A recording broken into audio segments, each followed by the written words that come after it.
So, you have been working really hard on doing your inviting and you're doing great getting through the challenge so far. And um, you're coming to the part where it's actually easier than you think. I think inviting can be the hardest part. And hopefully, you've been working with your upline and really having them help you really dial in on the details through that process, right?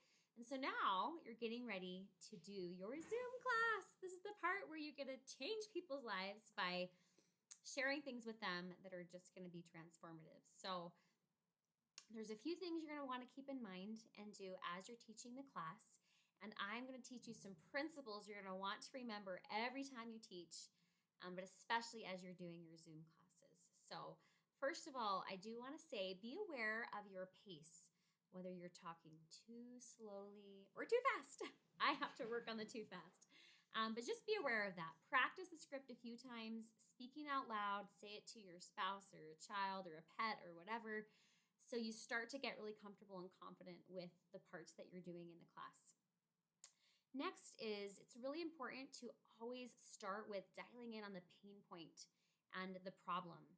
And if you're doing that in person, you're going to ask people about their health needs. Online, you're going to encourage them to put in the chat, something related to that. So the nice thing about this class is everything's in the script. It's all done for you, and so you just really need to stick to the script and be patient as you're giving those interactive pieces, which brings me to the next piece, and that is keep it interactive.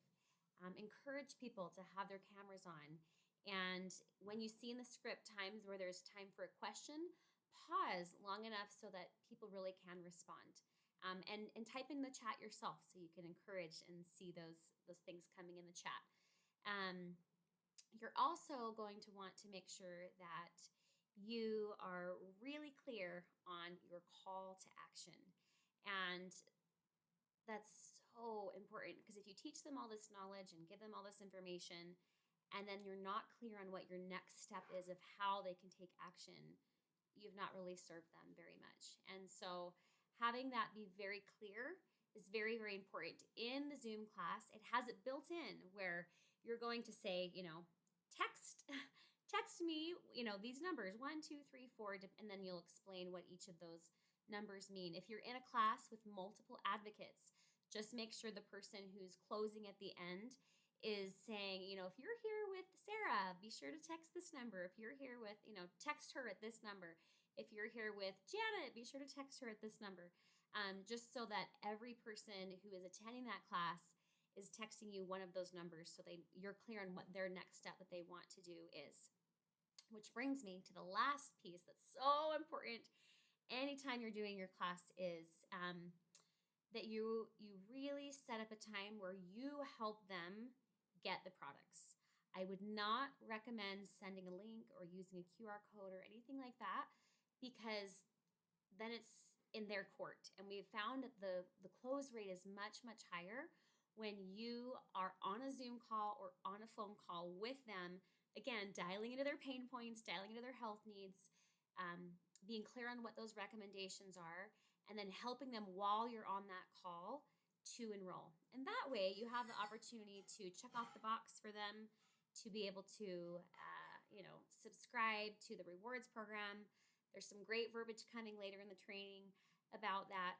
And you can just serve them in a much more effective way when you do that close with them, where you are the one putting in the order. So those are some of those principles that you're going to want to remember. It's really easy. You don't need to stress about this because, again, you're going to be following that script. You don't have to know everything.